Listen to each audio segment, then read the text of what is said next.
Welcome to all. എല്ലാവർക്കും secret P S സിയിലേക്ക് സ്വാഗതം. ഇന്ന് നമ്മൾ നോക്കാൻ പോകുന്നത് കോൺസ്റ്റിറ്റ്യൂഷനാണ് കേട്ടോ. +1 +2 പാഠഭാഗങ്ങളിൽ നിന്നും ചോദിക്കുന്ന PSC ചോദിക്കുന്ന ആവർത്തിക്കുന്ന ചോദ്യങ്ങളാണ് നമ്മൾ ഇന്നത്തെ ക്ലാസ്സിൽ നോക്കാൻ പോകുന്നത്. അതുമായി ബന്ധപ്പെട്ട് വരുന്ന കണക്റ്റിംഗ് പോയിൻറ്റ്സ് നമുക്ക് ഇന്നത്തെ ക്ലാസ്സിലൂടെ പഠിക്കാം കേട്ടോ. അപ്പോൾ ക്ലാസ്സുകൾ ഇഷ്ടമാണെന്നുണ്ടെങ്കിൽ സപ്പോർട്ട് ചെയ്യാം കേട്ടോ.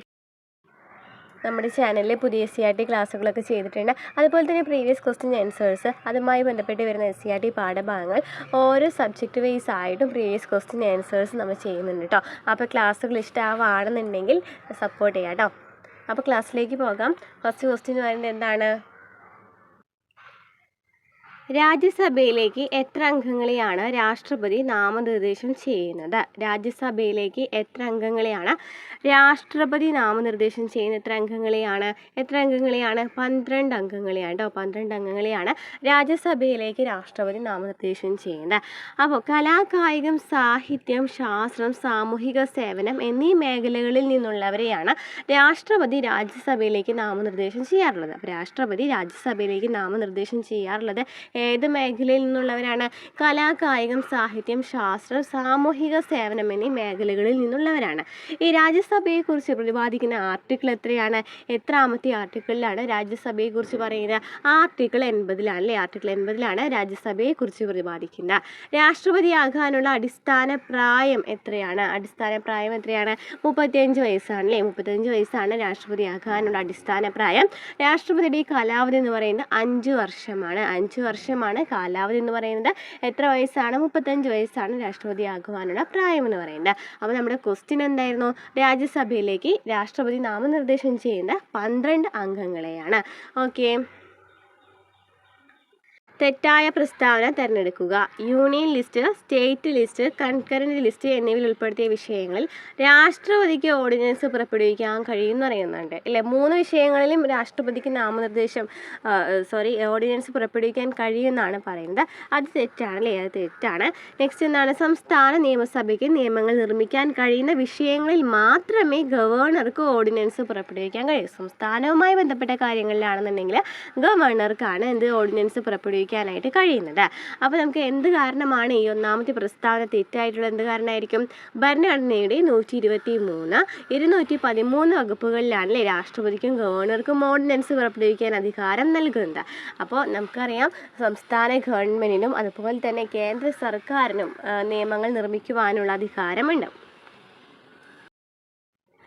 അപ്പോൾ ഓർഡിനൻസ് പുറപ്പെടുവിക്കാനായിട്ട് കഴിയുന്ന ആർട്ടിക്കിൾസ് എന്ന് പറയുന്നത് ഇതൊക്കെയാണ്. 123 രാഷ്ട്രപതിക്ക് പറയുന്നത് അല്ലേ? കേന്ദ്രത്തിൻ്റെ പറയുന്നത് 123, എന്നാൽ സംസ്ഥാനത്തിൻ്റെ ഗവർണറുടെ കേസ് പറയുകയാണെന്നുണ്ടെങ്കിൽ 213.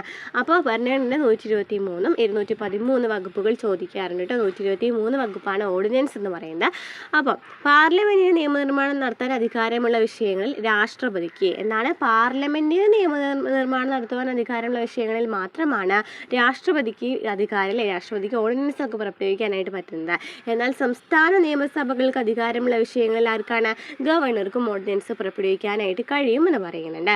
അപ്പോൾ നമ്മൾ നേരത്തെ പറയുന്നതാണ് അല്ലാതിനാണെന്നുണ്ടെങ്കിൽ പ്രസിഡന്റിന് ഓർഡിനൻസ് പുറപ്പെടുവിക്കാൻ കഴിയുന്നതാണ് നമ്മുടെ ക്വസ്റ്റ്യൻ ആയിരുന്നത്. പക്ഷേ സംസ്ഥാന നിയമസഭകളിലാണെന്നുണ്ടെങ്കിൽ ഗവർണർക്ക് പറ്റും. അതല്ല പാർലമെൻറ്റിന് നിയമനിർമ്മാണം നടത്തുവാനുള്ള കേസുകളിലാണെന്നുണ്ടെങ്കിൽ രാഷ്ട്രപതിക്കും എന്ത് ചെയ്യാനായിട്ട് പറ്റും? ഓർഡിനൻസ് പുറപ്പെടുവിക്കാനായിട്ട് പറ്റും. പാർലമെൻറ്റ്, സംസ്ഥാന നിയമസഭ അടുത്ത സമ്മേളനം തുടങ്ങി 6 ആഴ്ചയ്ക്കുള്ളിൽ ഓർഡിനൻസിന് അംഗീകാരം നൽകണമെന്ന് ഭരണഘടന നിഷ്കർഷിക്കുന്നു. അല്ലാത്ത പക്ഷം ഓർഡിനൻസ് അസാധുവാക്കും. അതായത് പാർലമെൻറ്റ് അല്ലെങ്കിൽ സംസ്ഥാന നിയമസഭ തുടങ്ങി അടുത്ത സമ്മേളനം തുടങ്ങലോ അതിൻ്റെ 6 ആഴ്ചയ്ക്കുള്ളിൽ എന്തായാലും ഓർഡിനൻസിന് വേണ്ടിയിട്ട് അംഗീകാരം നൽകണമെന്ന് നൽകിയിട്ടില്ല എന്നുണ്ടെങ്കിൽ അത് അസാധുവായിട്ട് മാറും. നിയമനിർമ്മാണ സഭകളുടെ സമ്മേളനം നടക്കുമ്പോൾ ഓർഡിനൻസ് പുറപ്പെടുവിക്കാൻ പാടില്ല. നിയമനിർമ്മാണ സഭകളുടെ സമ്മേളനം നടക്കുകയാണെന്നുണ്ടെങ്കിൽ എന്ത് ചെയ്യാനായിട്ട് പറ്റില്ല? ഓർഡിനൻസ് പുറപ്പെടുവിക്കാനായിട്ട് കഴിയില്ല. നെക്സ്റ്റ് ക്വസ്റ്റ്യൻ നോക്കാം. ഇന്ത്യൻ പൊതുഭരണത്തിൻ്റെ പിതാവ് എന്നറിയപ്പെടുന്നത് ആരാണ്? ഇന്ത്യൻ പൊതുഭരണത്തിൻ്റെ പിതാവ് എന്നറിയപ്പെടുന്നത് ആരാണ്? തന്നിരിക്കുന്നതിൽ ആരാണ് ഇന്ത്യൻ പൊതുഭരണത്തിൻ്റെ പിതാവ് എന്നറിയപ്പെടുന്നത്? ആരാണ്? പോൾ എച്ച് ആപ്പിൾ ബി ആണ് കേട്ടോ. അങ്ങനെ റെയർ ആയിട്ട് ചോദിക്കുന്ന ക്വസ്റ്റ്യൻ അല്ലേ? പോൾ എച്ച് ആപ്പിൾ ബി കേട്ടിട്ടുണ്ടോ? പോൾ എച്ച് ആപ്പിൾ ബി ആണ് ഇന്ത്യൻ പൊതുഭരണത്തിൻ്റെ പിതാവ് എന്നറിയപ്പെടുന്നത്. അപ്പോൾ വുഡ്രോ വിൽസൺ പൊതുഭരണത്തിൻ്റെ പിതാവായിട്ട് കണക്കാക്കപ്പെടുന്നുണ്ട്. വുഡ്രോ വിൽസൺ എന്ന് പറയുന്ന അദ്ദേഹത്തെ പൊതുഭരണത്തിൻ്റെ പിതാവായിട്ട് കണക്കാക്കപ്പെടുന്നുണ്ട്. Indian institute institute of public administration സ്ഥാപിതമായത് എന്നാണ് Indian institute of public administration സ്ഥാപിതമായത് 1954 1954 Indian institute of public administration സ്ഥാപിതമായത് 1954 ഡെവലപ്മെൻറ്റ് അഡ്മിനിസ്ട്രേഷൻ്റെ പിതാവ് ആരാണ്? നമ്മൾ ഇതുവരെ പറഞ്ഞിട്ടുള്ള കണക്ട് ഇന്ത്യൻ പൊതുഭരണത്തിൻ്റെ പിതാവ് എന്ന് പറയുന്നത് നമ്മൾ പറഞ്ഞു പോൾ ചാപ്പിൾ ബി എന്ന് പറഞ്ഞു. ഇനി ഡെവലപ്മെൻറ്റ് അഡ്മിനിസ്ട്രേഷൻ്റെ പിതാവ് എന്ന് പറയുന്നത് ജോർജ് ഗ്യാൻഡ് ആണ്. താരതമ്യ പബ്ലിക് അഡ്മിനിസ്ട്രേഷൻ്റെ പിതാവ് എന്നറിയപ്പെടുന്നത് FW റിക്സ് ആണ്. താരതമ്യ പബ്ലിക് അഡ്മിനിസ്ട്രേഷൻ്റെ പിതാവ് എന്നറിയപ്പെടുന്ന ആരാണ്? FW റിക്സ് ആണ്. ന്യൂ പബ്ലിക് അഡ്മിനിസ്ട്രേഷൻ്റെ പിതാവ് ആരാണ്? ഡ്വൈറ്റ് വാൾഡോയാണ്. ന്യൂ പബ്ലിക് അഡ്മിനിസ്ട്രേഷൻ്റെ പിതാവ് എന്നറിയപ്പെടുന്നത് ഡ്വൈറ്റ് വാൾഡോയാണ്. അപ്പോൾ ഡെവലപ്മെൻറ്റ് അഡ്മിനിസ്ട്രേഷൻ്റെ പിതാവ് എന്ന് പറയുന്നത് ജോർജ് ഗ്യാൻഡ്, താരതമ്യ പബ്ലിക് അഡ്മിനിസ്ട്രേഷൻ്റെ പിതാവ് എന്നറിയപ്പെടുന്നത് FW റിക്സ്, പബ്ലിക് അഡ്മിനിസ്ട്രേഷൻ്റെ പിതാവ് എന്നറിയപ്പെടുന്ന ആരാണ്? ഡ്വൈറ്റ് വാൾഡോയാണ്. നെക്സ്റ്റ് ക്വസ്റ്റ്യൻ, ഇവയിൽ കേന്ദ്ര സർക്കാരിൻ്റെ കാര്യനിർവഹണ വിഭാഗങ്ങൾ ഏതാണ്? തന്നിരിക്കുന്നതിൽ ഏതാണ്? സുപ്രീം കോടതി എന്ന് പറയുന്നത് കേന്ദ്ര സർക്കാരിൻ്റെ കാര്യനിർവഹണ ഭാഗമല്ല അല്ലേ? സുപ്രീം കോടതി വെച്ച് നിയമങ്ങൾ നിർമ്മിക്കുകയാണ് ചെയ്യുന്നത്. പിന്നെന്താണ് തന്നിരിക്കുന്നത്? രാഷ്ട്രപതി തന്നിട്ടുണ്ട്. രാഷ്ട്രപതി ഉണ്ടല്ലോ, അതുപോലെ തന്നെ കേന്ദ്ര മന്ത്രിസഭ, ഉദ്യോഗസ്ഥ വൃന്ദം എന്നിവയൊക്കെയാണ് കാര്യനിർവഹണ വിഭാഗങ്ങൾ. കാര്യങ്ങൾ നിർവഹിക്കുന്ന ആരൊക്കെയാണ്? രാഷ്ട്രപതി, കേന്ദ്ര മന്ത്രിസഭ, ഉദ്യോഗസ്ഥ വൃന്ദം എന്നിവരാണ്. അപ്പോൾ നമുക്ക് അതുമായി ബന്ധപ്പെട്ട് വരുന്ന കണക്റ്റിംഗ് പോയിന്റ്സ് നോക്കാം. ഇന്ത്യയിലെ രാഷ്ട്രപതി, ഉപരാഷ്ട്രപതി, പ്രധാനമന്ത്രി തലവനായ മന്ത്രിസഭ, അവരുടെ കീഴിലുള്ള ഗവൺമെൻറ് ജീവനക്കാർ എന്നിവർ ഉൾപ്പെടുന്നതാണ് കാര്യനിർവഹണ വിഭാഗം എന്ന് പറയുന്നത്. അപ്പോൾ കാര്യനിർവഹണ വിഭാഗം എന്ന് വെച്ചാൽ ആരൊക്കെയാണ്? രാഷ്ട്രപതി, ഉപരാഷ്ട്രപതി, പ്രധാനമന്ത്രി തലവനായ മന്ത്രിസഭ, അവരുടെ കീഴിലുള്ള ഗവൺമെൻറ് ജീവനക്കാർ എന്നിവർ ഉൾപ്പെടുന്നതാണ് കാര്യനിർവഹണ വിഭാഗം എന്ന് പറയുന്നത്. ഇന്ത്യയിലെ ഭരണഘടനാ തലവൻ ആരാണ്? ചോദിക്കാറുണ്ടല്ലോ അല്ലേ? ഇന്ത്യയിലെ ഭരണഘടനാ തലവൻ ആരാണ്? രാഷ്ട്രപതിയാണ്. ഇന്ത്യയിലെ ഭരണഘടനാ തലവൻ. രാജ്യത്തിൻ്റെ സർവ്വസൈന്യാധിപൻ എന്നറിയപ്പെടുന്ന ആരാണ്? രാഷ്ട്രപതിയാണ്. ഇന്ത്യൻ റിപ്പബ്ലിക്കിൻ്റെ തലവൻ എന്നറിയപ്പെടുന്ന ആരാണ്? രാഷ്ട്രപതിയാണ്. ഇന്ത്യയിൽ സായുധ സേനയുടെ തലവൻ എന്നറിയപ്പെടുന്ന ആരാണ്? രാഷ്ട്രപതിയാണ്. അപ്പോൾ എന്തൊക്കെയാണ് പറഞ്ഞത്? ഇന്ത്യയിലെ ഭരണഘടനാ തലവൻ, രാജ്യത്തിൻ്റെ സർവ്വസൈന്യാധിപൻ, ഇന്ത്യൻ റിപ്പബ്ലിക്കിൻ്റെ തലവൻ, ഇന്ത്യയിൽ സായുധ സേനയുടെ തലവൻ എന്നൊക്കെ അറിയപ്പെടുന്ന ആരാണ്? രാഷ്ട്രപതിയാണ്. ഇന്ത്യയിലെ ഏറ്റവും ഉന്നതമായ കാര്യനിർവഹണ സ്ഥാപനമാണ് കേന്ദ്ര മന്ത്രിസഭ എന്ന് പറയുന്നത്. ഇന്ത്യയിലെ ഏറ്റവും ഉന്നതമായ കാര്യനിർവഹണ സ്ഥാപനം ഏതാണെന്ന് ചോദിക്കുകയാണെന്നുണ്ടെങ്കിൽ ഏതാണ്? കേന്ദ്ര മന്ത്രിസഭയാണ്. ക്ലിയർ ആയല്ലോ? നെക്സ്റ്റ് ക്വസ്റ്റ്യൻ നോക്കാം. ഇന്ത്യൻ സുപ്രീം കോടതിയുടെ അധികാര പരിധിയുമായി ബന്ധപ്പെട്ട് ശരിയായവ തിരഞ്ഞെടുക്കുക. തിരഞ്ഞെടുക്കാനാണ് പറഞ്ഞിരിക്കുന്നത്. അപ്പോൾ നോക്കി ഏതാണ് സുപ്രീം കോടതിയുടെ അധികാര പരിധിയിൽ ഏതൊക്കെയാണ് വരുന്നത്? ഒറിജിനൽ അധികാര പരിധി വരുന്നുണ്ട്. അതുപോലെ കൺസൾട്ടേറ്റീവ് അധികാര പരിധി, അപ്പീൽ അധികാര പരിധി എന്നിവയൊക്കെ എന്താണ്? സുപ്രീം കോടതിയുടെ അധികാര പരിധികളാണ്. ഒറിജിനൽ അധികാര പരിധി, കൺസൾട്ടേറ്റീവ് അധികാര പരിധി, അപ്പീൽ അധികാര പരിധി. നമുക്ക് നോക്കാം. കേന്ദ്രവും സംസ്ഥാനങ്ങളും തമ്മിലും രണ്ടോ അതിലധികമോ സംസ്ഥാനങ്ങളും തമ്മിലുള്ള തർക്കം യഥാർത്ഥ അധികാര പരിധിക്ക് കീഴിലാണ്. അപ്പോൾ യഥാർത്ഥ അധികാര പരിധിക്ക് കീഴിൽ വരുന്ന ഏതൊക്കെയാണ്? കേന്ദ്രവും സംസ്ഥാനം തമ്മിലുള്ള തർക്കം, അല്ലെങ്കിൽ രണ്ടോ അതിലധികമോ സംസ്ഥാനങ്ങൾ തമ്മിലുള്ള തർക്കങ്ങളൊക്കെ എന്താണ് വരുന്നത്? യഥാർത്ഥ അധികാര പരിധിക്ക് കീഴിൽ വരുന്നതാണ്. അതേസമയം മാർഷൽ കേസുകൾ ഉൾപ്പെടെ എല്ലാ കേസുകളും അന്തിമ അപ്പീൽ സുപ്രീം കോടതിയുടെ അധികാരമാണ്. മാർഷൽ കേസുകൾ ഉൾപ്പെടെ എല്ലാ കേസുകളും അന്തിമ അപ്പീൽ സുപ്രീം കോടതിയുടെ അധികാരമാണ്. ഇനി എന്താണ് കൺസൾട്ടേറ്റീവിൽ വരുന്നത്? ഇന്ത്യൻ ഭരണഘടനയുടെ ആർട്ടിക്കിൾ 143 സുപ്രീം കോടതിയുടെ ഉപദേശാധികാര പരിധിയെക്കുറിച്ച് കൺസൾട്ടേറ്റീവിനെ കുറിച്ചിട്ട് പറയുന്നുണ്ട്. ഇതിനനുസരിച്ച് നിയമപരമായ അല്ലെങ്കിൽ പൊതുപ്രാധാന്യമുള്ള ഏത് വിഷയത്തിലും രാഷ്ട്രപതിക്ക് സുപ്രീം കോടതിയുടെ ഉപദേശം തേടാനായിട്ട് പറ്റും. അതനുസരിച്ച് നോക്കുകയാണെന്നുണ്ടെങ്കിൽ രാഷ്ട്രപതിക്ക് എന്തെങ്കിലും ഉപദേശങ്ങൾ തേടാനായിട്ട് പറ്റൂലേ സുപ്രീം കോടതിയുമായിട്ട്. അപ്പോൾ ഇത്രയൊക്കെയാണ് ഇതിൽ വരുന്നത്, ഈ അധികാര പരിധിയിൽ വരുന്നത്. ഉപദേശാധികാരം, തനതധികാരം, അതുപോലെ തന്നെ അപ്പീൽ അധികാരം എന്നിവയ്ക്കാണ് സുപ്രീം കോടതിയുടെ അധികാരങ്ങളിൽ വരുന്നത്. ഇനി നെക്സ്റ്റ് ക്വസ്റ്റ്യൻ, പഞ്ചായത്തി രാജ് വ്യവസ്ഥയുടെ ത്രിതല ഘടനയിൽ ഉൾപ്പെടാത്തത് ഏതാണ്? പഞ്ചായത്ത് രാജ് വ്യവസ്ഥയിൽ നമുക്കറിയില്ല 3 ഘടനയാണ് ഉള്ളത്, ത്രിതല ഘടനയാണുള്ളത്. അപ്പോൾ അതുമായിട്ട് ബന്ധപ്പെട്ട് വരാത്തത് ഏതാണെന്നാണ് ചോദിച്ചിരിക്കുന്നത്. ഓക്കെ, ഏതാണ് ത്രിതല ഘടനയിൽ വരുന്നത് ഏതൊക്കെയാണെന്നാണ് ഇപ്പോൾ ചോദിച്ചിരിക്കുന്നത്. അപ്പോൾ ഏതൊക്കെയാണ് വരുന്നത്? താലൂക്ക് അല്ലേ, താലൂക്ക് എന്ന് പറയുന്നത് ത്രിതല ഘടനയിൽ ഉൾപ്പെടാത്തതാണ്. ഉൾപ്പെട്ടത് ഏതൊക്കെയാണ്? VBD എന്ന് പറയും അല്ലേ, ജില്ലാ പഞ്ചായത്ത്, ബ്ലോക്ക് പഞ്ചായത്ത്, ഗ്രാമപഞ്ചായത്ത്. VBD എന്ന് വെച്ചാൽ ഒരു ജസ്റ്റ് ഇങ്ങനെ പഠിച്ചു വയ്ക്കുക. V എന്ന് വെച്ചാൽ എന്താണ്? വില്ലേജ് ആണ്. B എന്ന് വെച്ചാൽ ബ്ലോക്ക് പഞ്ചായത്താണ്. D എന്ന് വെച്ചാൽ ഡിസ്ട്രിക്റ്റ് ആണ്. അങ്ങനെ പഠിച്ചു വയ്ക്കുക. അപ്പോൾ ജില്ലാ പഞ്ചായത്തും ബ്ലോക്ക് പഞ്ചായത്ത്, ഗ്രാമപഞ്ചായത്ത് എന്നിവയൊക്കെയാണ് പഞ്ചായത്തി രാജ് വ്യവസ്ഥയുടെ ത്രിതല ഘടനയിൽ വരുന്നത്. പഞ്ചായത്തി രാജ് എന്ന പദം ആദ്യമായിട്ട് ഉപയോഗിച്ചത് ആരാണ്? പഞ്ചായത്തി രാജ് എന്ന പദം ആദ്യമായിട്ട് ഉപയോഗിച്ചത് ആരാണ്? ജവഹർലാൽ നെഹ്റു ആണ്. ജവഹർലാൽ നെഹ്റു ആണ് പഞ്ചായത്തി രാജ് എന്ന പദം ആദ്യമായിട്ട് ഉപയോഗിച്ചത്. ജനകീയാസൂത്രണം എന്ന പദം ആദ്യമായിട്ട് ഉപയോഗിച്ചത് ആരാണ്? ജനകീയാസൂത്രണം എന്ന പദം ആദ്യമായിട്ട് ഉപയോഗിച്ചത് ആരാണ്? MN റോയ് ആണ് ജനകീയാസൂത്രണം എന്ന പദം ആദ്യമായിട്ട് ഉപയോഗിച്ചത്. ഇനി ഗ്രാമസ്വരാജ് എന്ന പദം ആദ്യമായിട്ട് ഉപയോഗിച്ചത് ആരാണ്? ഗ്രാമസ്വരാജ് എന്ന പദം ആദ്യമായിട്ട് ഉപയോഗിച്ചത് ആരാണ്? ഗാന്ധിജിയാണ്. ഗ്രാമകാര്യങ്ങളുടെ നടത്തിപ്പിന് ഗ്രാമസഭകൾ ഉണ്ടായിരുന്നു എന്ന സൂചന നൽകുന്ന കൃതിയാണ് ജാതക കഥകൾ. ഗ്രാമകാര്യങ്ങളുടെ നടത്തിപ്പിന് ഗ്രാമസഭകൾ ഉണ്ടായിരുന്നു എന്ന് സൂചന നൽകുന്ന കൃതി ഏതാണെന്ന് ചോദിക്കുകയാണെന്നുണ്ടെങ്കിൽ ഏതാണ്? ജാതക കഥകളാണ്. ഇനി ഗ്രാമ, ബ്ലോക്ക്, ജില്ലാ തലങ്ങളിൽ ഭരണ സംവിധാനമുള്ളതാണ് പഞ്ചായത്തി രാജിൻ്റെ ത്രിതല സംവിധാനം എന്ന് പറയുന്നത്. ഗ്രാമ, ബ്ലോക്ക്, ജില്ലാ തലങ്ങളിൽ ഭരണ സംവിധാനമുള്ളതാണ് പഞ്ചായത്തി രാജിൻ്റെ ത്രിതല സംവിധാനം എന്ന് പറയുന്നത്. ഇനി പറയുന്നതിൽ ഏതാണ് ഇന്ത്യയുടെ ഫെഡറൽ സംവിധാനത്തിന്റെ സവിശേഷതകൾ? അപ്പൊ ഫെഡറൽ സംവിധാനത്തിന്റെ സവിശേഷതകൾ ഏതൊക്കെയാണ് ചോദിച്ചിരിക്കുന്നത്? നോക്കിയൊക്കെ, വിവിധ തലങ്ങൾ തമ്മിലുള്ള അധികാര വിഭജനം അല്ലെ. ഫെഡറലിസം എന്ന് വെച്ചാൽ എന്താണ്? അധികാര വിഭജനമാണ്. വിവിധ തലങ്ങൾ തമ്മിലുള്ള അധികാര വിഭജനം. വിട്ടുവീഴ്ചയില്ലാത്ത ഭരണഘടന, ശരിയാണല്ലേ? വിട്ടുവീഴ്ചയില്ലാത്ത ഭരണഘടന, സ്വതന്ത്ര നീതിന്യായ വ്യവസ്ഥ, ദ്വിഭരണ സംവിധാനം എന്നിവയൊക്കെ എന്താണ്? ഫെഡറൽ സംവിധാനത്തിന്റെ സവിശേഷതകളാണ്. വിവിധ തലങ്ങൾ തമ്മിലുള്ള അധികാര വിഭജനം, വിട്ടുവീഴ്ചയില്ലാത്ത ഭരണഘടന, സ്വതന്ത്ര നീതിന്യായ വ്യവസ്ഥ, ദ്വിഭരണ സംവിധാനം. അപ്പൊ ഫെഡറലിസം എന്ന് വെച്ചാൽ എന്താണ്? ഫെഡറലിസം എന്ന് വെച്ചാൽ എന്താണ്?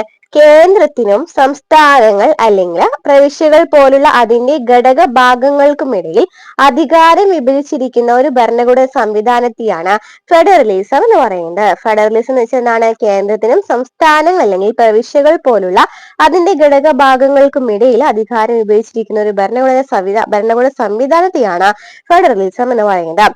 ഇത് രണ്ട് സെറ്റ് രാഷ്ട്രീയത്തെ ഉൾക്കൊള്ളാനുള്ള സ്ഥാപന സംവിധാനമാണ്. ഒന്ന് കേന്ദ്രത്തിലോ ദേശീയ തലത്തിലോ, രണ്ടാമത്തേത് പ്രാദേശിക അല്ലെങ്കിൽ പ്രവിശ്യാ തലത്തിലോ. രണ്ട് സ്ഥാപന സംവിധാനങ്ങളുണ്ടല്ലേ, രണ്ട് രാഷ്ട്രീയത്തിന്, അതായത് കേന്ദ്രത്തിലും ദേശീയ തലത്തിലും അല്ലെങ്കിൽ പ്രാദേശിക അല്ലെങ്കിൽ പ്രവിശ്യാ തലത്തിൽ. ഇന്ത്യയുടെ ഫെഡറൽ സംവിധാനത്തിന്റെ സവിശേഷതകൾ ഏതൊക്കെയാണ് നമുക്ക് പറഞ്ഞു അല്ലെ? ഇരട്ട ഗവൺമെന്റ് പോളിറ്റി, വിവിധ തലങ്ങൾക്കിടയിലുള്ള അധികാര വിഭജനം, വിട്ടുവീഴ്ചയില്ലാത്ത ഭരണഘടന, സ്വാതന്ത്ര്യ ജുഡീഷ്യറി, ഇരട്ട പൗരത്വം, ദ്വിസഭകൾ എന്നിവയൊക്കെ എന്താണ്? ഫെഡറൽ സംവിധാനത്തിന്റെ സവിശേഷതകളൊക്കെയാണ്. ഏതൊക്കെയാണ് പറയുന്നത്? ഇരട്ട ഗവൺമെന്റ് പോളിറ്റി, വിവിധ തലങ്ങൾക്കിടയിലുള്ള അധികാര വിഭജനം, വിട്ടുവീഴ്ചയില്ലാത്ത ഭരണഘടന, സ്വാതന്ത്ര്യ ജുഡീഷ്യറി, ഇരട്ട പൗരത്വം, ദ്വിസഭകൾ. ഒരു ഫെഡറൽ സംവിധാനത്തിൽ സ്വന്തം മണ്ഡലങ്ങളിൽ സ്വയം ഭരണാധികാരമുള്ള രണ്ട് അധികാര കേന്ദ്രങ്ങളുണ്ട്. ഒരു ഫെഡറൽ സംവിധാനം എന്ന് പറയുന്നത് ഒരു ഏകീകൃത സംവിധാനത്തിൽ നിന്നും വ്യത്യസ്തമാണ്. അതിൽ പരമാധികാരം ഭരണഘടനാപരമായി രണ്ട് പ്രാദേശിക തലങ്ങൾക്കിടയിൽ വിഭജിക്കപ്പെട്ടിരിക്കുന്നു. അങ്ങനെ ഓരോ തലങ്ങൾക്കും ചില മേഖലകളിൽ പരസ്പരം സ്വതന്ത്രമായി പ്രവർത്തിക്കുവാനായിട്ട് കഴിയും. വിഭജിച്ചിട്ടുണ്ട്, കേന്ദ്രത്തിൽ അല്ലെങ്കിൽ സംസ്ഥാനങ്ങളിൽ അധികാരം വിഭജിച്ചിട്ടുണ്ടെന്നാണ് പറയുന്നത്. ഇന്ത്യ ഒരു ഫെഡറൽ സംവിധാനമാണ്. ഇന്ത്യ എന്ന് പറയുന്നത് എന്താണ്? ഒരു ഫെഡറൽ സംവിധാനമാണ്. എന്നാൽ ഏകീകൃത ഭരണ സംവിധാനത്തിലേക്ക് കൂടുതൽ ചായ്വുള്ളവയാണ്. ഫെഡറൽ ഏകീകൃത സംവിധാനങ്ങളുടെ സവിശേഷതകൾ ഉള്ളതിനാൽ ഇത് ചിലപ്പോൾ അർദ്ധ ഫെഡറൽ സംവിധാനമായിട്ടും കണക്കാക്കുന്നുണ്ട്. അപ്പൊ ഇതെന്ന് പറയുന്നത് ഫെഡറൽ സംവിധാനമാണ് ഇന്ത്യ എന്നുണ്ടെങ്കിലും ഒരു ഏകീകൃത ഭരണ സംവിധാനത്തിലേക്കുള്ള കൂടുതൽ ചായ്വും കൂടിയുള്ള കാരണം നമുക്ക് എന്ന് പറയാമ്പോൾ അർദ്ധ ഫെഡറൽ സംവിധാനമാണ് ഇന്ത്യയിൽ നിലനിൽക്കുന്നതെന്ന് പറയാം. ഇന്ത്യൻ ഭരണഘടനയുടെ ആർട്ടിക്കിൾ 1 പറയുന്നത് എന്താണ്? ഇന്ത്യ, അതായത് ഭാരതം, സംസ്ഥാനങ്ങളുടെ ഒരു യൂണിയൻ ആയിരിക്കും. ഫെഡറേഷൻ എന്ന വാക്ക് ഭരണഘടനയിൽ പരാമർശിച്ചിട്ടില്ല എന്ന് പറയുന്നുണ്ട് ആർട്ടിക്കിൾ 1. നെക്സ്റ്റ് ക്വസ്റ്റ്യൻ, അക്ഷയ പദ്ധതി നിലവിൽ വന്ന വർഷം ഏതാണ്? അക്ഷയ പദ്ധതി നിലവിൽ വന്നത് എന്താണ്? 2002 അക്ഷയ പദ്ധതി നിലവിൽ വരുന്നത്. കേരള സർക്കാർ രൂപം നൽകിയ കമ്പ്യൂട്ടർ സാക്ഷരതാ പദ്ധതിയാണ് അക്ഷയ എന്ന് പറയുന്നത്. കേരള സർക്കാർ രൂപം നൽകിയ കമ്പ്യൂട്ടർ സാക്ഷരതാ പദ്ധതിയാണ് അക്ഷയ. വിവര സാങ്കേതിക വിദ്യ ജനകീയമാക്കുകയും സർക്കാർ സംവിധാനങ്ങൾ ഓൺലൈനായി ജനങ്ങളിൽ എത്തിക്കുകയും ചെയ്യുക എന്ന ലക്ഷ്യത്തോടെ കേരള സർക്കാർ നടപ്പിലാക്കിയ പദ്ധതിയാണ് അല്ലെ അക്ഷയ എന്ന് പറയുന്ന ഓൺലൈനായിട്ട് സർക്കാർ സേവനങ്ങൾ ജനങ്ങളിലേക്ക് എത്തിക്കുന്നതിന് വേണ്ടിയാണ് അക്ഷയ പദ്ധതി നിലവിൽ വന്നത്. അക്ഷയ പദ്ധതി ആദ്യം ആരംഭിച്ചത് എവിടെയാണ്? മലപ്പുറം ജില്ലയിലാണ് അല്ലെ. മലപ്പുറം ജില്ലയിലാണ് ആദ്യമായിട്ട് അക്ഷയ പദ്ധതി ആരംഭിക്കുന്നത്. അക്ഷയ പദ്ധതി നിലവിൽ വന്നത് ചോദിക്കുകയാണെങ്കിൽ എന്താണ്? 2002 നവംബർ 18-നാണ്. 2002 നവംബർ 18-നാണ് അക്ഷയ പദ്ധതി നിലവിൽ വരുന്നത്. അക്ഷയ പ്രൊജക്ടിന്റെ ബ്രാൻഡ് അംബാസിഡർ ആരാണ്? നടൻ മമ്മൂട്ടിയാണ്. ഓക്കെ, ക്ലിയർ ആയല്ലോ. അക്ഷയ പദ്ധതി നിലവിൽ വന്നത് 2002 നവംബർ 18-നാണ്. മലപ്പുറത്താണ് ആദ്യമായിട്ട് ആരംഭിക്കുന്നത്. അതുപോലെ തന്നെ ഓൺലൈൻ സേവനങ്ങൾ ജനങ്ങളിലേക്ക് എത്തിക്കുക എന്നൊക്കെയാണ് ഈ അക്ഷയ പദ്ധതിയുടെ ലക്ഷ്യം എന്ന് പറയുന്നത്. ഇനി ശരിയായ ജോഡി കണ്ടെത്തുക. യൂണിയൻ ലിസ്റ്റ്, സംസ്ഥാന ലിസ്റ്റ്, കൺകറന്റ് ലിസ്റ്റുമായിട്ട് ബന്ധപ്പെട്ടാണ് തന്നിരിക്കുന്നത്. നോക്കിയോക്കെ, വിദേശകാര്യം എന്ന് പറയുന്നത് ഇതാണ്. വിദേശകാര്യം എന്ന് പറയുന്നത് ഇതാണ്. യൂണിയൻ ലിസ്റ്റ് ആണ്. യൂണിയൻ ലിസ്റ്റിൽ വരുന്നതാണ് വിദേശകാര്യം എന്ന് പറയുന്നത്. ശരിയാണ്. ഇനി പൊതുജനാരോഗ്യം. പൊതുജനാരോഗ്യം എന്ന് പറയുന്നത് എന്താണ്? സംസ്ഥാന ലിസ്റ്റ് ആണ്. സംസ്ഥാന ലിസ്റ്റ് ആണ് എന്ന് പറയുന്നത്. പൊതുജനാരോഗ്യം എന്ന് പറയുന്നത് സംസ്ഥാന ലിസ്റ്റ് ആണ്. വനം എന്ന് പറയുന്നത് എന്താണ്? വനം എന്ന് പറയുന്നത് സംസ്ഥാന ലിസ്റ്റ് ആണെന്നാണ് തന്നിരിക്കുന്നത്. സംസ്ഥാന ലിസ്റ്റ് ആണ്. വനം എന്ന് പറയുന്നത് അല്ല അല്ലെ. വനം എന്ന് വെച്ചാൽ എന്താണ്? കൺകറന്റ് ലിസ്റ്റില് വനം എന്ന് പറയുന്നത് കൺകറന്റ് ലിസ്റ്റിൽ വരുന്നവയാണ് എന്ന് പറയുന്നത് വനം എന്ന് പറയുന്നത്. അപ്പം അത് തെറ്റാണ്. ഇനി വിദ്യാഭ്യാസം എന്ന് പറയുന്നത് എന്താണ്? കൺകറന്റ് ലിസ്റ്റ് ആണ്. അപ്പൊ നമുക്ക് ഇതിൽ ശരിയായത് ചോദിക്കുകയാണെന്നുണ്ടെങ്കിൽ വിദേശകാര്യം യൂണിയൻ ലിസ്റ്റ്, പൊതുജനാരോഗ്യം സംസ്ഥാന ലിസ്റ്റ്, വിദ്യാഭ്യാസം കൺകറന്റ് ലിസ്റ്റ്. വനം എന്ന് പറയുന്നത് എന്താണ്? കൺകറന്റ് ലിസ്റ്റ് ആണ്. അപ്പൊ ലിസ്റ്റുകളെ കുറിച്ച് കുറെ ക്വസ്റ്റ്യൻ പേപ്പറുകൾ കണ്ടിട്ടുണ്ട് അല്ലെ. എല്ലാ ക്വസ്റ്റ്യൻ പേപ്പറിലും ഒരു ചോദ്യങ്ങൾ ഉണ്ടാവാതിരിക്കില്ല ലിസ്റ്റിനെ കുറിച്ച്. അപ്പൊ നമുക്ക് പഠിക്കാം. എന്താണ് ലിസ്റ്റുകൾ എന്ന് വെച്ചാല് ഏതൊക്കെ വിഷയങ്ങളിൽ നിയമനിർമ്മാണത്തിനുള്ള അധികാരം ആർക്കെന്ന് കൃത്യമായി പ്രതിപാദിക്കുന്നതിനെയാണ് എന്ന് പറയുന്നത് ലിസ്റ്റുകൾ എന്ന് പറയുന്നത്. ഏതൊക്കെ വിഷയങ്ങളിൽ നിയമനിർമ്മാണത്തിനുള്ള അധികാരം ആർക്കാണെന്ന് കൃത്യമായിട്ട് പ്രതിപാദിക്കുന്നതാണ് ലിസ്റ്റുകൾ എന്ന് പറയുന്നത്. Union list, state list, concurrent list എന്നിങ്ങനെ 3 ലിസ്റ്റുകളാണുള്ളത്. എത്ര ലിസ്റ്റ് ഉണ്ട്? 3 ലിസ്റ്റ് ഉണ്ട് അല്ലെ. Union list, state list, concurrent list എന്നിങ്ങനെ 3 ലിസ്റ്റുകളാണുള്ളത്. ഇതിൽ യൂണിയൻ ലിസ്റ്റിൽ വരുന്നത് ഏതൊക്കെയാണ്? ഈ പട്ടികയിൽ ഉൾപ്പെട്ട വിഷയങ്ങളിൽ നിയമനിർമ്മാണത്തിനുള്ള അധികാരം ആർക്കാണ്? കേന്ദ്ര സർക്കാരിനാണ്. യൂണിയൻ ലിസ്റ്റ് എന്ന് വെച്ചാൽ എന്താണ്? യൂണിയൻ, അതായത് കേന്ദ്ര സർക്കാരിന് മാത്രമാണ് അതിലുള്ള അധികാരം എന്ന് പറയുന്നത് അല്ലേ. കേന്ദ്ര സർക്കാരിന് മാത്രമാണ്. പഠിച്ചു വെക്കേണ്ട ഇമ്പോർട്ടന്റ് ആണ്. കേന്ദ്ര സർക്കാരിനാണ്. പ്രതിരോധം, വിദേശകാര്യം, റെയിൽവേ, തപാൽ, telephone, post office, savings bank, lottery, census, customs നികുതി, വരുമാന നികുതി തുടങ്ങിയ വിഷയങ്ങളാണ് ഇതിൽ ഉൾപ്പെടുന്നത്. അപ്പൊ എന്താണ്? യൂണിയൻ ലിസ്റ്റിൽ വരുന്നത് ഏതൊക്കെയാണ്? കേന്ദ്ര സർക്കാരിനാണ് കൂടുതൽ അധികാരം വരുന്നത്. പ്രതിരോധം, വിദേശകാര്യം, റെയിൽവേ, തപാൽ, telephone, post office, saving bank, lottery, census, customs നികുതി, വരുമാന നികുതി തുടങ്ങിയ വിഷയങ്ങളാണ് എന്തിൽ വരുന്നത്? യൂണിയൻ ലിസ്റ്റിൽ വരുന്നത്. യൂണിയൻ ലിസ്റ്റിൽ വരുന്നത് പഠിച്ചല്ലോ. ഇനി നെക്സ്റ്റ് എന്താണ്? State list. സ്റ്റേറ്റ് ലിസ്റ്റിൽപ്പെട്ട വിഷയങ്ങളിൽ നിയമം നിർമ്മിക്കുവാനുള്ള അധികാരം ആർക്കാണ്? സംസ്ഥാനങ്ങൾക്കാണ്. സ്റ്റേറ്റ് ലിസ്റ്റിൽപ്പെട്ട വിഷയങ്ങളിൽ നിയമം നിർമ്മിക്കുവാനുള്ള അധികാരം. ക്രമസമാധാനം, പോലീസ്, ജയിൽ, ഫിഷറീസ്, പൊതുജനാരോഗ്യം, ഭൂനികുതി, കെട്ടിട നികുതി, ഗതാഗതം, തദ്ദേശ സ്വയംഭരണം, കാർഷികാദായ നികുതി, ഭൂനികുതി തുടങ്ങിയവയാണ് സ്റ്റേറ്റ് ലിസ്റ്റിലുള്ളത്. അപ്പൊ സ്റ്റേറ്റ് ലിസ്റ്റിൽ കൂടുതലായിട്ട് എന്താണ്? നികുതികളുമായി ബന്ധപ്പെട്ട് വരുന്നത് എന്തിലാണ് വരുന്നത്? സ്റ്റേറ്റ് ലിസ്റ്റിലാണ് അല്ലെ വരുന്നത്. അതായത് ക്രമസമാധാനം, പോലീസ്, ജയില്, ഫിഷറീസ്, പൊതുജനാരോഗ്യം, ഭൂനികുതി, കെട്ടിട നികുതി, ഗതാഗതം, തദ്ദേശ സ്വയംഭരണം, കാർഷികാദായ നികുതി, ഭൂനികുതി തുടങ്ങിയൊക്കെ എന്താണ്? സ്റ്റേറ്റ് ലിസ്റ്റിലാണുള്ളത്. ഇനി കൺകറന്റ് ലിസ്റ്റ് എന്ന് വെച്ചാൽ എന്താണ്? കേന്ദ്ര സർക്കാരിനും സംസ്ഥാനങ്ങൾക്കും തുല്യമായി നിയമനിർമ്മാണത്തിന് അധികാരമുള്ള വിഷയങ്ങളാണ് ഈ കൺകറന്റ് ലിസ്റ്റിലുള്ളത്. കൺകറന്റ് ലിസ്റ്റിൽ എന്താണ് വരുന്നത്? കേന്ദ്ര സർക്കാരിനും സംസ്ഥാനങ്ങൾക്കും തുല്യമായ നിയമനിർമ്മാണത്തിന് അധികാരങ്ങളുള്ള വിഷയങ്ങളാണ് കൺകറന്റ് ലിസ്റ്റിൽ വരുന്നത്. 1976 42-ാം ഭേദഗതിയിലൂടെ സ്റ്റേറ്റ് ലിസ്റ്റിൽ നിന്നും 5 വിഷയങ്ങൾ കൺകറന്റ് ലിസ്റ്റിലേക്ക് മാറ്റിയിട്ടുണ്ടായിരുന്നു. അപ്പൊ ഏത് ഭേദഗതിയിലൂടെയാണ്? 1976 42-ാം ഭേദഗതിയിലെ മിനി കോൺസ്റ്റിറ്റ്യൂഷൻ അറിയപ്പെടുന്നത് എന്നറിയപ്പെടുന്ന ഭേദഗതി കൂടിയാണ്. ആ ഒരു ഭേദഗതിയിലൂടെയാണ് സ്റ്റേറ്റ് ലിസ്റ്റിൽ നിന്നും കുറച്ചെടുത്തിട്ട് കൺകറന്റ് ലിസ്റ്റിലേക്ക് മാറ്റിയത്. ഏതൊക്കെയാണ്? വിദ്യാഭ്യാസം, വനം, അളവു തൂക്കം, നീതിന്യായ ഭരണം, വന്യമൃഗങ്ങളുടെയും പക്ഷികളുടെയും സംരക്ഷണം എന്നിവയാണ് അതിലേക്ക് മാറ്റിയത്. ഏതൊക്കെയാണ്? വിദ്യാഭ്യാസം, വനം, അളവു തൂക്കം, നീതിന്യായ ഭരണം, വന്യമൃഗങ്ങളുടെയും പക്ഷികളുടെയും സംരക്ഷണം എന്നിവയാണ് കൺകറന്റ് ലിസ്റ്റിലേക്ക് മാറ്റിയത്. വൈദ്യുതി, വനം, വന്യജീവികളുടെയും പക്ഷികളുടെയും സംരക്ഷണം, വില നിയന്ത്രണം, നീതിന്യായ ഭരണം, സുപ്രീം കോടതിയും ഹൈക്കോടതിയും ഒഴികെയുള്ള നീതിന്യായ ഭരണം, വിവാഹം, വിവാഹമോചനം, ക്രിമിനൽ നിയമങ്ങൾ എന്നിവയ്ക്കാണ് കൺകറന്റ് ലിസ്റ്റിലുള്ളത്. അഞ്ച് സംഭവങ്ങൾ സ്റ്റേറ്റ് ലിസ്റ്റിൽ നിന്നും കൺകറന്റ് ലിസ്റ്റിലേക്ക് മാറ്റിയിട്ടുണ്ടായിരുന്നു. അത് എപ്പോഴും ചോദിക്കാറുണ്ട്. വനം, അളവു തൂക്കം, നീതിന്യായ ഭരണം, അതുപോലെ വിദ്യാഭ്യാസം, വന്യമൃഗങ്ങളുടെയും പക്ഷികളുടെയും സംരക്ഷണം. അതല്ലാതെ ഇതിൽ വരുന്നതാണ് വൈദ്യുതി, വനം, വന്യജീവി പക്ഷി സംരക്ഷണം എന്ന് പറഞ്ഞു. അതുപോലെ തന്നെ എന്താണ്? വിവാഹം, വിവാഹമോചനം, ക്രിമിനൽ നിയമങ്ങൾ, നീതിന്യായ ഭരണം എന്നിവയ്ക്ക് നിലവരുന്നതാണ് കൺകറന്റ് ലിസ്റ്റിൽ വരുന്നവയാണ്. മുകളിൽ പറഞ്ഞിട്ടില്ലാത്ത കാര്യങ്ങളിൽ നിയമനിർമ്മാണത്തിനുള്ള അധികാരം പാർലമെന്റിനാണ്. അവശിഷ്ട അധികാരങ്ങൾ എന്നാണ് ഇവ അറിയപ്പെടുന്നത്. ഇതിലൊന്നും പറഞ്ഞിട്ടില്ലാത്ത കാര്യങ്ങൾ എന്തെങ്കിലും ഉണ്ടെന്നുണ്ടെങ്കിൽ അതിനുള്ള അധികാരം കൂടുതൽ ആർക്കാണ്? പാർലമെന്റിനായിരിക്കും. അപ്പൊ ലിസ്റ്റുകൾ പഠിച്ചു കഴിഞ്ഞാലോ? Union list, state list, concurrent list ഉണ്ട്. യൂണിയൻ ലിസ്റ്റിൽ വരുന്ന പ്രതിരോധം, വിദേശകാര്യം, റെയിൽവേ, തപാൽ, telephone, post office, savings bank, lottery, census, customs നികുതി, വരുമാന നികുതി എന്നിവയാണ്. സ്റ്റേറ്റ് ലിസ്റ്റ് ആണെന്നുണ്ടെങ്കിൽ ക്രമസമാധാനം, പോലീസ്, ജയിൽ, ഫിഷറീസ്, പൊതുജനാരോഗ്യം, ഭൂനികുതി, കെട്ടിട നികുതി, ഗതാഗതം, തദ്ദേശ സ്വയംഭരണം, കാർഷികാദായ നികുതി, എന്തൊക്കെയാണ്? ഭൂനികുതി എന്നിവയ്ക്ക് നിലവരുന്നതാണ് സ്റ്റേറ്റ് ലിസ്റ്റ് വരുന്നവയാണ്. കൺകറന്റ് ലിസ്റ്റ് എന്ന് പറയുമ്പോൾ വനം, അളവ് തൂക്കം, നീതിന്യായ ഭരണം, വന്യമൃഗ പക്ഷികളുടെ സംരക്ഷണം, വിദ്യാഭ്യാസം, അതുപോലെ തന്നെ വിവാഹം, വിവാഹമോചനം എന്നിവയൊക്കെ വരുന്നതിലാണ് ഈ കൺകറന്റ് ലിസ്റ്റിലാണ്. അതുപോലെ തന്നെ ഇതിലൊന്നും പറഞ്ഞിട്ടില്ല അധികാരങ്ങളാണെന്നുണ്ടെങ്കിൽ അതിനെ അന്ന് പറയാം അവശിഷ്ട അധികാരങ്ങൾ എന്നും പറയുന്നു. നെക്സ്റ്റ് ക്വസ്റ്റ്യൻ, ഇന്ത്യയുടെ കേന്ദ്ര നിയമനിർമ്മാണ സഭ ഏതാണ്? ഇന്ത്യയുടെ കേന്ദ്ര നിയമനിർമ്മാണ സഭ ഏതാണ്? തന്നിരിക്കുന്നതിൽ ഏതാണ് ഇന്ത്യയുടെ കേന്ദ്ര നിയമനിർമ്മാണ സഭ? പാർലമെന്റ് ആണ് അല്ലെ. അപ്പൊ പാർലമെന്റ് എന്ന് വെച്ചാൽ ഇന്ത്യയുടെ പരമോന്നത നിയമനിർമ്മാണ സ്ഥാപനമാണ് പാർലമെന്റ് എന്ന് പറയുന്നത്. ഇന്ത്യയുടെ പരമോന്നത നിയമനിർമ്മാണ സ്ഥാപനമാണ് പാർലമെന്റ്. ഇന്ത്യൻ പാർലമെന്റിൽ രാഷ്ട്രപതിയും രാജ്യസഭ, ലോകസഭ എന്നീ രണ്ട് സഭകളും ഉൾപ്പെടുന്നുണ്ട്. ഇന്ത്യൻ പാർലമെന്റിൽ ഏതൊക്കെയാണ് വരുന്നത്? രാഷ്ട്രപതി, രാജ്യസഭ, ലോകസഭ ചോദിക്കാറുണ്ട് കേട്ടോ. രാഷ്ട്രപതി, രാജ്യസഭ, ലോകസഭ അല്ലെ.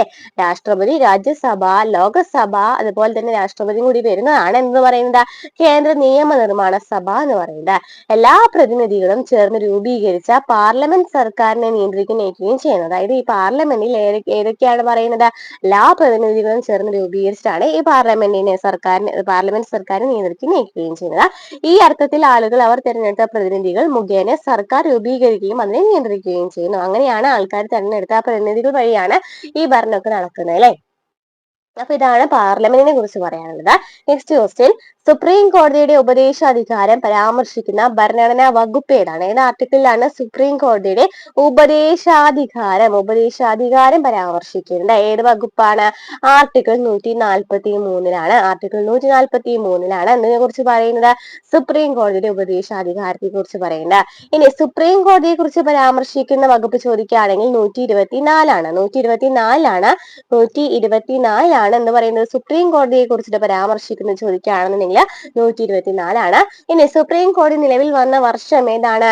1950 ജനുവരി 28 എന്ന് വരുന്നത് സുപ്രീം കോടതി നിലവിൽ വരുന്നത്. 1950 ജനുവരി 28. സുപ്രീം കോടതിയുടെ മുഖ്യ ലക്ഷ്യം എന്താണ്? മൗലികാവകാശ സംരക്ഷണമാണ് സുപ്രീം കോടതിയുടെ മുഖ്യ ലക്ഷ്യം എന്ന് പറയുന്നത്. സുപ്രീം കോടതിയിലെ ജഡ്ജിമാരുടെ എണ്ണം നിശ്ചയിക്കുന്ന ആരാണ്? പാർലമെന്റ് ആണ്. സുപ്രീം കോടതിയിലെ ജഡ്ജിമാരുടെ എണ്ണം നിശ്ചയിക്കുന്ന ആരാണ്? പാർലമെന്റ് ആണ്. അപ്പൊ എന്തൊക്കെയാണ് പറഞ്ഞത്? സുപ്രീം കോടതിയെ കുറിച്ച് പരാമർശിക്കുന്ന വകുപ്പ് ചോദിക്കുകയാണെങ്കിൽ 124. ഉപദേശാധികാരത്തെ കുറിച്ച് ചോദിക്കുകയാണെങ്കിൽ 143. നിലവിൽ വന്നത് 1950 ജനുവരി 28. സുപ്രീം കോടതിയുടെ മുഖ്യ ലക്ഷ്യം എന്ന് പറയുന്ന മൗലികാവകാശ സംരക്ഷണമാണ്. സുപ്രീം കോടതിയിലെ ജഡ്ജിമാരുടെ എണ്ണം നിശ്ചയിക്കുന്ന ആരാണ്? പാർലമെന്റ് ആണ്. ഹൈക്കോടതി ഉത്തരവിനെതിരെ അപ്പീൽ പോകുമ്പോൾ മാത്രം സുപ്രീം കോടതിക്ക് കേസുകൾ കേൾക്കാൻ കഴിയുന്നത് അറിയപ്പെടുന്നത് ഏത് അധികാര പരിധിയാണ്? അതായത് ഹൈക്കോടതി ഉത്തരവിനെതിരെ മാത്രം അപ്പീൽ പോകുകയാണെന്നുണ്ടെങ്കിൽ സുപ്രീം കോടതിക്ക് കേൾക്കാൻ കഴിയുന്ന അധികാരം എന്ന് പറയുന്നത് ഏത് അധികാര പരിധിയാണെന്നാണ് ചോദിച്ചിരിക്കുന്നത്. അപ്പൊ ഏത് അധികാര പരിധിയായിരിക്കും? അപ്പീൽ അല്ലേ? അപ്പീൽ അധികാര പരിധിയായിരിക്കും. അപ്പൊ നമുക്ക് നോക്കാം. നേരത്തെ പറഞ്ഞത് ഒരു കോടതിയുടെ യഥാർത്ഥ അധികാര പരിധി എന്നത് ഒരു പ്രത്യേക കോടതിയെ ആദ്യം സമീപിക്കുന്ന കാര്യത്തെയാണ് സൂചിപ്പിക്കുന്നത്. അതായത് ഒരു കോടതിയുടെ യഥാർത്ഥ അധികാര പരിധി എന്ന് പറയുന്നത് ആദ്യമായിട്ട് ഏത് കേസാണ് വരുന്നത്, അതാണ് ആ പ്രത്യേക കോടതിയെ ആദ്യം സമീപിക്കുന്ന കാര്യത്തെയാണ് ആ ഒരു പ്രത്യേക കോടതിയെ സൂചിപ്പിക്കുന്നു പറയുന്നത്.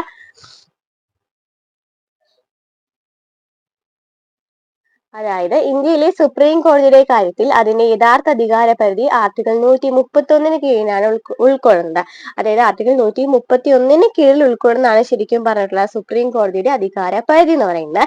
എന്നാൽ അപ്പീൽ അധികാര പരിധി അനുസരിച്ച് ഹൈക്കോടതി ഉത്തരവിനെതിരെ അപ്പീൽ നൽകുമ്പോൾ മാത്രമേ സുപ്രീം കോടതി കേസുകൾ കേൾക്കാനായിട്ട് കഴിയൂ. അപ്പീൽ എന്ന് പറയുമ്പോൾ എന്താണ്? അപ്പീൽ അധികാര പരിധി അപ്പീൽ നൽകണല്ലേ, എന്നാൽ മാത്രമാണ് അപ്പീൽ കേസുകളൊക്കെ ഉൾക്കൊള്ളാനായിട്ട് കഴിയും, കേൾക്കുവാനൊക്കെ സുപ്രീം കോടതിക്ക് കഴിയുന്നത്.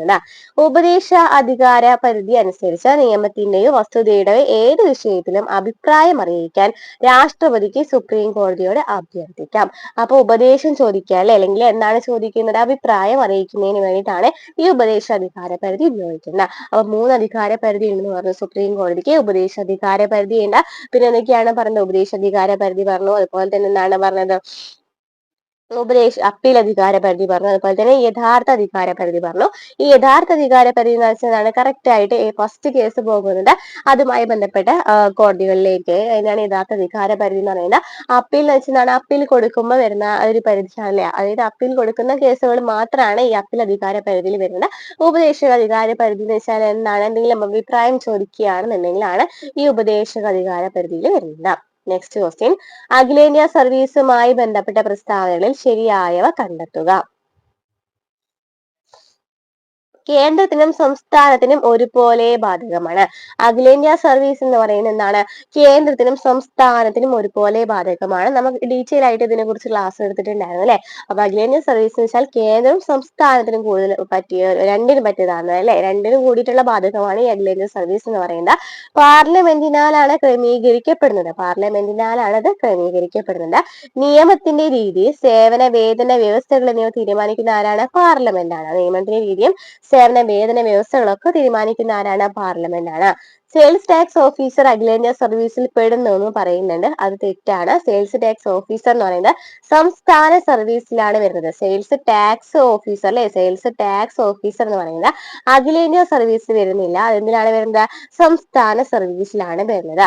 അപ്പൊ ഇതിൽ തെറ്റായി നമ്മൾ പറഞ്ഞു. 3 പ്രസ്താവന ഏതൊക്കെയാണ് ശരി? കേന്ദ്രത്തിനും സംസ്ഥാനത്തിനും ഒരുപോലെ ബാധകമാണ് അഖിലേന്ത്യാ സർവീസ് എന്ന് പറയുന്നത്.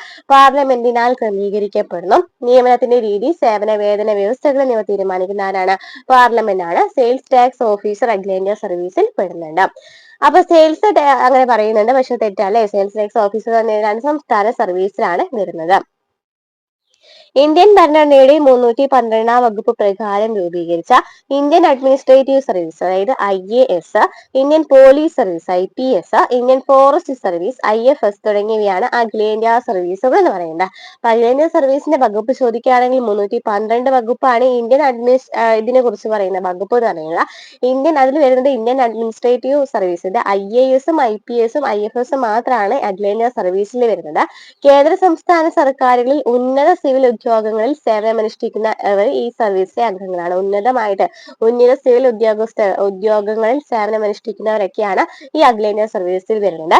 യൂണിയൻ പബ്ലിക് സർവീസ് കമ്മീഷൻ തെരഞ്ഞെടുക്കുന്നവരെ നിയമിക്കുന്ന ആരാണ്? രാഷ്ട്രപതിയാണ്. UPSC വഴിയാണ് നിയമനം നടക്കുന്നത്. അവർ നിയമിക്കുന്ന ആരാന്ന് ചോദിക്കുകയാണെങ്കിൽ ആരാണ്? രാഷ്ട്രപതിയാണ്. ഇനി ഈ ഗവേണൻസ് എന്നത് കൊണ്ട് ഉദ്ദേശിക്കുന്നത് എന്താണ്? ഈ ഗവേണൻസ് എന്ന് വെച്ചാൽ എന്താണെന്നാണ് ചോദ്യം. എന്താണ് ഈ ഗവേണൻസ് എന്ന് വെച്ചാൽ എന്താണ്? നോക്കിയൊക്കെ, ഭരണരംഗത്ത് ഇലക്ട്രോണിക് സാങ്കേതിക വിദ്യയുടെ ഉപയോഗത്തെയാണ് ഈ ഗവേണൻസ് എന്ന് പറയുന്നത്. നമുക്ക് കഴിഞ്ഞ പ്രീവിയസ് ക്വസ്റ്റ്യൻ പേപ്പേഴ്സ് ചെയ്തപ്പോൾ നമ്മൾ കണ്ടിട്ടുണ്ടായിരുന്നു ഈ ക്വസ്റ്റ്യൻ തന്നെ അല്ലെ. ഈ ഗവേണൻസ് വെച്ചാൽ എന്താണ്? ഭരണരംഗത്ത് ഇലക്ട്രോണിക് സാങ്കേതിക വിദ്യയുടെ ഉപയോഗത്തെയാണ് പറയുന്നത്. ഈ ഭരണനിർവഹണം അഥവാ ഈ ഗവേണൻസ് എന്നത് കൊണ്ട് ഉദ്ദേശിക്കുന്നത് ഭരണനിർവഹണ മേഖലയുടെ ഗുണനിലവാരം, സുതാര്യത, സേവനങ്ങളുടെ വേഗം, ആധികാരികത, നൈതികത എന്നിവ മെച്ചപ്പെടുത്താൻ വിവര സാങ്കേതിക സംവിധാനങ്ങളും മാർഗങ്ങളും ഉപയോഗിക്കുക എന്നതാണ്. അപ്പൊ ഈ ഗവേണൻസ് അല്ലെങ്കിൽ ഈ ഭരണനിർവഹണം എന്ന് വെച്ചാൽ ഭരണനിർവഹണ മേഖലയുടെ ഗുണനിലവാരം, സുതാര്യത, സേവനങ്ങളുടെ വേഗം, ആധികാരികത, നൈതികത എന്നിവ മെച്ചപ്പെടുത്താൻ വിവര സാങ്കേതിക സംവിധാനങ്ങളും മാർഗങ്ങളും ഉപയോഗിക്കുന്നതിനെയാണ് ഈ ഗവൺമെന്റ് അഥവാ അല്ലെങ്കിൽ ഈ ഭരണകൂടം എന്നും ഈ ആശയത്തെ സൂചിപ്പിക്കാറുണ്ട്. ഈ ഗവൺമെന്റ് അല്ലെങ്കിൽ ഈ ഭരണകൂടം എന്നും ഇതിനെ സൂചിപ്പിക്കാറുണ്ട്. കേരളത്തിലെ സർക്കാർ ജീവനക്കാരുടെ സേവന വേതന വിവരങ്ങൾ ഉൾക്കൊള്ളിച്ചിരിക്കുന്ന ഈ ഗവേണൻസ് പദ്ധതിയാണ് സ്പാർക്ക് എന്ന് പറയുന്നത്. സ്പാർക്ക് ചോദിക്കാറുണ്ടല്ലേ. സ്പാർക്ക് എന്ന് വെച്ചാൽ എന്താണ്? സ്പാർക്ക് എന്ന് വെച്ചാൽ എന്താണ്? സ്പാർക്ക് എന്ന് വെച്ചാൽ എന്താണ്? കേരളത്തിലെ സർക്കാർ ജീവനക്കാരുടെ സേവന വേതന വിവരങ്ങൾ ഉൾക്കൊള്ളിച്ചിരിക്കുന്നത് സ്പാർക്കിലാണ്.